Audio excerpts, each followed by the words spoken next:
Start है। ठीक, introduction to polynomial, ये आपका चैप्टर 2 है क्लास 10 की बुक का। सबसे पहले इसका परिचय इंट्रोडक्शन करते हैं। इंट्रोडक्शन टू पॉलिनोमियल, उसमें होगा बहुपद, बहुपद तो उसमें इसकी हिंदी होती है बहुपद। तो सबसे पहले इसका सेशन जानते हैं कि होता क्या है। कोई भी चैप्टर हो उसे समझने के लिए सबसे जरूरी क्या है कि वो है क्या। तो आपको यही नहीं पता कि इसका मतलब क्या है, इसमें करना क्या है, तो आप क्वेश्चन सॉल्व कैसे करोगे। सही बात है ना मेरी? ठीक है। तो इसमें क्या होती है, इसमें टर्म होते हैं। क्या होती है इसमें? जब 2-3 टर्म मिल जाती है, 4 मिल जाए, जितनी मिल जाए उनको मिलकर बन जाता है पॉलिनोमियल बन जाता है। क्या बन जाता है? पॉलिनोमियल। सबसे पहले बात आती है टर्म। सबसे पहले बात क्या आती है? टर्म। तो यहाँ 4x है, 3x है, स्क्वायर कर दिया आप, यहाँ 5x स्क्वायर कर दीजिए, या कुछ भी यहाँ पे आप कर दीजिए 7y। ठीक है। तो ये हुई टर्म, तुम्हारी क्या हो गई? 4x है, 5x स्क्वायर है, 3x स्क्वायर है, 7y है।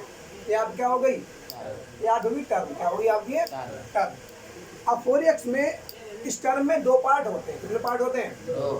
एक तो तुम्हारा हो गया नंबर पार्ट। क्या हो गया तुम्हारा? ये नंबर पार्ट। इसमें एक पार्ट हो गया नंबर पार्ट, और दूसरा आपका हो गया वेरिएबल।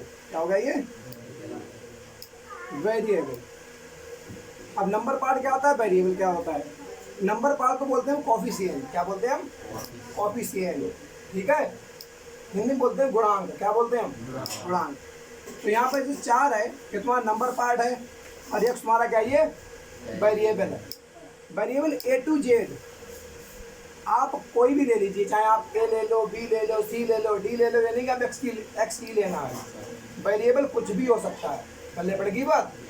तो सबसे पहले आती है टर्म। क्या आती है? टर्म क्या होता है? टर्म होता है एक नंबर पार्ट होता है और एक आप क्या होता है? वेरिएबल होता है। दोनों मिलकर एक टर्म बन जाती है। क्या बन जाती है? टर्म बन जाती है। अब दूसरी बात अब तुम्हारा आता है होता क्या? पॉलिनोमियल। पॉलिनोमियल यानी बहुपद। इट इज आ, यहाँ पर ए होगा, it is a chain of terms. It is a chain of term. जब हम कुछ चेन को मिला लें, सॉरी कुछ टर्म को मिला लें, तो क्या बन जाता है? हमारा पॉलिनोमियल बन जाता है। जैसे हम यहाँ लिख दें 3x square plus 5y 5x plus 3, हमारा क्या बन गया? पॉलिनोमियल बन गया। क्या बन गया ये? हमारा लिख दें 7x प्लस 2, क्या बन गया हमारा? ये हमारा बन गया पॉलिनोमियल। क्या बन गया? हमारे पॉलिनोमियल बन गया। पहले बढ़ गई बात। सबसे पहली बात क्या तुम्हारी आई? टर्म। टर्म क्या होती है बता दिया मैंने। एक नंबर पार्ट होता है, एक आपका अल्फाबेटिकल पार्ट। टर्म की हिंदी यार आई डोंट नो। जैसे हिस्से मान लो, टर्म में तो कोई एक हिस्सा समझ लीजिए, हिंदी नहीं पता क्लियर। पद, बिल्कुल सही बात। जिसकी हिंदी होती है पद में, थोड़ा कन्फ्यूजन रहता है। हिंदी में होती है पद। हिंदी क्या होती है? पद। जब कई सारे पद मिल जाते हैं तो एक बन जाता है हमारा पॉलिनोमियल। क्या बन जाता है? अब इनकी संख्या के आधार पर, इनकी संख्या के आधार पर पॉलिनोमियल को बांटा गया, पॉलिनोमियल को बांटा गया है। अब जैसे अगर कोई पॉलिनोमियल है उसमें एक ही टर्म है,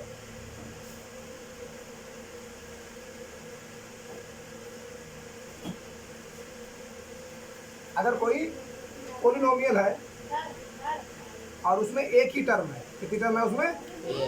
एक ही टर्म है, तो वो तुम्हारा हो जाएगा तो क्या जाएगा तुम्हारा?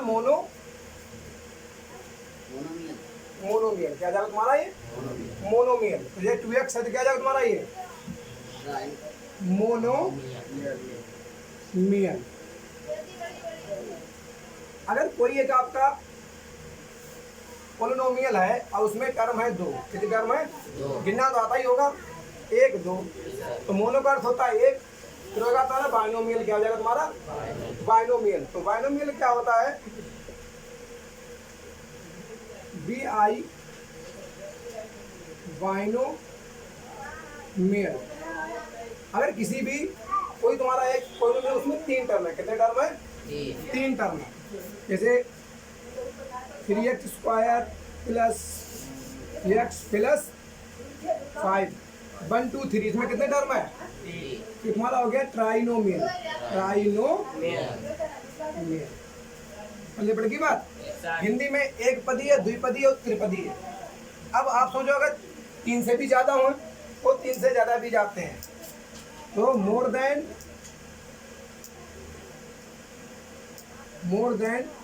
3, तो इसे हम बोल देते हैं फिर पॉलिनोमियल ही बोल देते हैं। क्या बोलते हैं हम?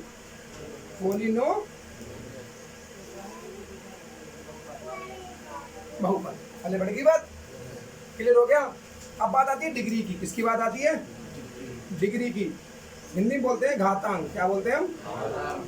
घातांक। तो जो डिग्री क्या होती है?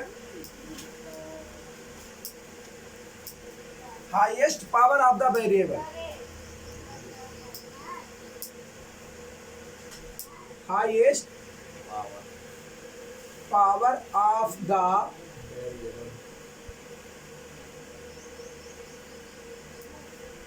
Variable in a polynomial. In a polynomial.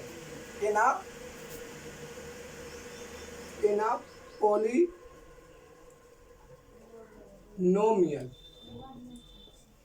Highest power of the variable in a polynomial. तो एक पॉलिनोमियल की जो सबसे हाईएस्ट पावर होती है वो क्या होती है तुम्हारी? घातांक होती है या फिर डिग्री होती है। एग्जाम्पल देख लीजिएगा। जैसे यहाँ पे लिखा गया तुम्हारा एग्जाम्पल है 3y² + 5x + 4। सबसे बड़ी पावर कौन सी यहाँ पर? y²। कितनी है? यानी कि जो 2 आपका है ये आप क्या हो जाएगा? डिग्री हो जाएगा आपका 2। डिग्री आपका। जैसे आपने लिख लिया 3y² 2z⁴ + x ऐसे लिख दिया आपने। इसमें कितनी पावर हो जाएगी? 2z। ये 4 हो जाएगी। लेकिन एक बात और ध्यान रखनी है कि हमेशा ऐसे लिखेंगे हम, जो सबसे बड़ी पावर है उस सबसे आगे, उससे छोटी पावर है सबसे छोटी पावर। ये लिखने का तरीका होता है। लिखने का ये तरीका होता है। पहले बढ़ गई बात। क्या लिखेंगे हम? 2z² 2z⁴ + 3y² + x। इसे बोलते हैं स्टैंडर्ड फॉर्म। क्या बोलते हैं इसके लिए हम? Standard form. ये बात क्लियर हो गई? अच्छा, और कभी भी पॉलिनोमियल में किसी भी वेरिएबल का बहुपद कोई है, कोई भी घातांक है, वो कहीं माइनस में नहीं होती। माइनस में नहीं होती, मतलब होल नंबर होती है। कैसी होती है? Whole number. जीरो तो हो जाएगी, जीरो तो हो जाएगी। जैसे मानो x है, अगर x की पावर 0 है, कितनी है? 0, तो ये कितना आएगा इसका आंसर? 1 आएगा। कितना आएगा? जैसे मैंने शुरू में आपसे बोला था कि जो टर्म होती है उसमें एक वेरिएबल होता है और दूसरा क्या होता है? एक नंबर होता है। बोला? लेकिन मैंने यहाँ अभी देखो लिखा मैंने 1 2 3 मैंने गिन दिया। यहाँ तो वेरिएबल था ही नहीं। वेरिएबल था क्या? वेरिएबल था, लेकिन वेरिएबल है कैसे? अगर हम मान लेते हैं यहाँ पर x की पावर 0 होती, कितनी होती? 0। जैसे आपका नंबर यहाँ लिखता हूँ। चलो, जैसे आपका 3x² +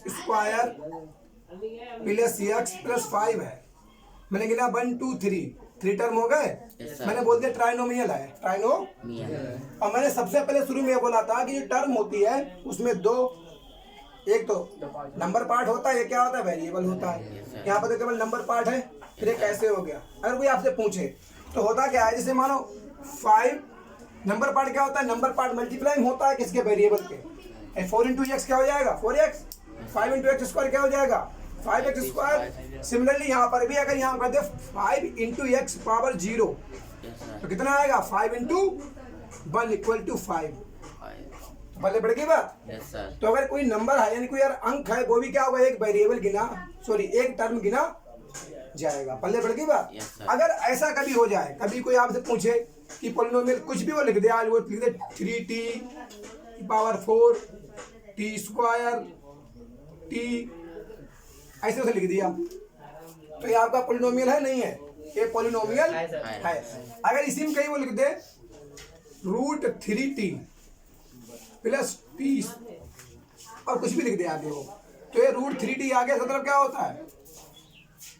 रूट है, ये पावर होती है माइनस में। क्या पावर होती है? माइनस। अल्ले पड़ेगी बात।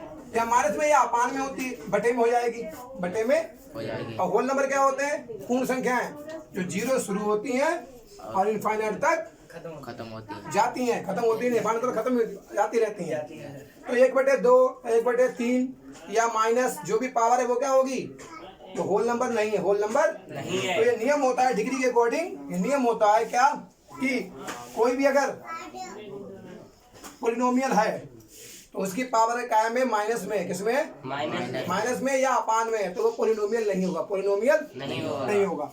अब एक चीज और बची है, तो ये तो आपका टाइप हो गया था किसके आधार पर, टर्म के आधार पर, किसके आधार पर था, टर्म का आधार। अब डिग्री के बाद डिग्री के आधार पर, यानी कि डिग्री का बेस लेकर हम क्या करते हैं, पोलिनोमियल के भाग करते हैं। सबसे पहला क्या है, लीनियर। सबसे पहला क्या होता है, 3x + 2, ठीक है, जिसमें पावर कितनी है, एक ही पावर है ना, तो ये कौन सी इक्वेशन हो गई, लीनियर।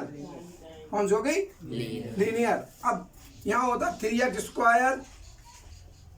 + x + 5, ये तुम्हारा क्या हो गया, क्वाड्रेटिक, ठीक है। कौन सी होगी तुम्हारी है, ये तुम्हारी हो गई क्वाड्रेटिक।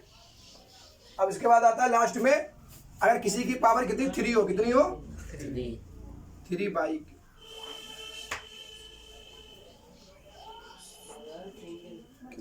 तो तुम्हारा क्या हो जाएगा, क्यूबिक। ये क्या हो जाएगा तुम्हारा, क्यूबिक। अगर लीनियर इक्वेशन हो गई तो तुम्हारी कैसी होगी, क्वाड्रेटिक इक्वेशन हो गई या पोलिनोमियल हो गया, तो तुम्हारी कौन सी हो गई, क्यूबिक। अगर किसी भी पोलिनोमियल की पावर 1 है तो क्या होगा, लीनियर। किसी की पावर कितनी है, 2 है, तो क्या होगा, क्वाड्रेटिक, यानी कि द्विघात समीकरण, समझ लो, ठीक है। और किसी 3 है तो क्यूबिक, ठीक है। ये आपका इंट्रोडक्शन पोलिनोमियल का, आप बता लीजिए, ठीक।